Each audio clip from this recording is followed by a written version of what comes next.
2008 წელსვე საქართველოს იწყებს ANP-ის წლიური ეროვნული პროგრამის განხორციელებას, რომელიც რეალურად არის MAP-ის ინსტრუმენტი, ან MAP-ი ფურცელზე გადატანილი არის ANP. MAP-ი არის ყოველ შემთხვევაში ფინეთის და შვედეთის გაწევრიანებამდე MAP-ი იყო ძირითადი ინსტრუმენტი, რომელსაც წევრი ქვეყანა მიყავდა გაწევრიანებამდე.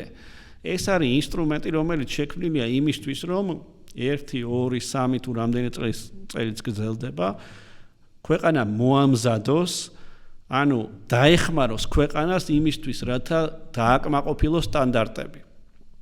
და უზრუნველყოს ის, რომ როცა ქვეყანა ალიანსში წევრიანდება, მერე კი არ დაიწყოს რაღაცების გადალაგება ალიანსის სტანდარტის მიხედვით, არამედ იქამდე გადალაგდეს და უკვე მზას მოცემულობით შევიდეს ქვეყანა ალიანსში.